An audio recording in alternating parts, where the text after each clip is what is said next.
प्यारे दोस्तों, मन मुस्तमिलिंग ड्रामा बहुत ज्यादा इंटरेस्ट नग मोड़ पर इन पहुंचा है। उसमें आप लोग देखेंगे कि कबीर का निकाह होता है, लेकिन कबीर इस वक्त बहुत ज्यादा है गुस्से में होता है और कबीर निकाह से उठकर चला जाता है और फौरा रिया के पास जाता है और रिया को वो कहते हैं कि मेरी शादी होने वाली है, मैं शादी से भाग करा रहा हूं। तो वो ये कहती है तुम मेरे अलावा किसी के नहीं हो सकते, अगर तुम किसी के होगे तो मैं मर जाऊंगी। तो इस पर कबीर कहता है अगर तुम मेरी होना चाहती हो तो तुम्हें एक फैसला लेना होगा कि तुम्हें मेरे साथ भाग कर जाना होगा। तो उस पर कबीर कहता है कि अगर तुम कर सकती हो तो ठीक है, वरना मैं वापस जा रहा हूं। उस पर रया कहती है कि हाँ, मैं तुम्हारे लिए ये कर सकती हूं। जल्दी से अपने घर जाती है और अपने कमरे में जाकर खत लिखती है और खत को छोड़कर अपना सामान है बांध कर आ जाती है और कबीर के साथ चली जाती है। जब सिकंदर रिया के कमरे में जाता है और वो जाकर खत पढ़ता है तो उसके ऊपर साफ लिखा होता है कि सिकंदर बाई, मैं आपका घर छोड़ के जा रही हूं और मैं कबीर के साथ शादी कर लूंगी। तो इस पर सिकंदर बहुत ही ज्यादा गुस्से हो जाता है और अपनी गाड़ी पर बैठकर उन दोनों का पीछा करना शुरू हो जाता है। कबीर उसे जल्दी से अपने दोस्त के घर ले जाता है और वहां पर ये अपना निकाह पढ़ाते हैं।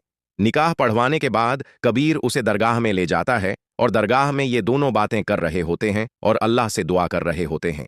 ये दुआ कर रहे होते हैं कि वहीं पर सिकंदर भी पीछे से पहुंच जाता है। जब उनको देखता है वो बहुत ही ज्यादा हैरान हो जाता है। जल्दी से सिकंदर कबीर का जाकर गर्बान पकड़ लेता है और उसे कहता है कि तुमने मेरी बहन के साथ निकाह किया, तुम्हारी जरूरत नहीं हो सकती। तो उस पर कबीर कहता है कि मेरी जरूरत है और मैंने निकाह कर लिया है। और ये दोनों बातें कर रहे होते हैं कि सामने एक फकीर को इस्मा के साथ देखते हैं। जब ये देखते हैं वो बहुत ज्यादा हैरान हो जाते हैं।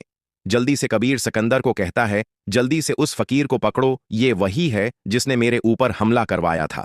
जल्दी सिकंदर उसे पकड़ता है और जब उसके मुंह से चादर हटाता है तो देखकर सब हैरान और वाजिद को कहता है तुम तो मेरे दोस्त हो, तुमने मुझे धोखा दिया। इस पर कबीर रया को कहता है कि देखो अपनी बहन के हाल, ये वाजिद के साथ चक्कर चला रही थी और वाजिद ने मेरे ऊपर हमला करवाया था और तुम्हें गड नाइट करवाने वाला भी यही वजद था। जब सिकंदर को यह पता चलेगा कि रया को गड नीप करवाने वाला भी वजद है तो वो बहुत ही ज्यादा गुस्से हो जाएगा और पुलिस को कॉल करेगा और पुलिस जल्दी से आएगी और वाजिद को लेकर चली जाएगी और थाने में उसे बहुत ज्यादा मारेगी। इसके बाद सिकंदर रिया को कहता है कि तुम घर छोड़कर चली गई थी और तुम्हें हमारा ख्याल भी नहीं आया, और लेकिन तुम्हारी शादी तो हो गई है, लेकिन अब मैं तुम्हें मुआफ करता हूं उस पर। और रिया और कबीर अपने घर चले जाते हैं और जब घर जाते हैं तो कबीर की उम्मी कहती है कि तुमने भागकर अब शादी तो कर ली है, हम अब कुछ नहीं कर सकते और हम बस आपको एक्सेप्ट कर लेते हैं।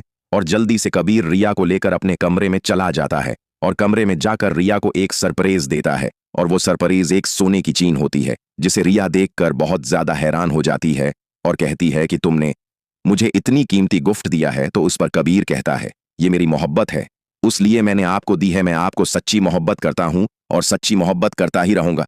दोस्तों, वीडियो अच्छी लगी हो तो जल्दी से चैनल को सब्सक्राइब करें और वीडियो को लाइक जरूर करें।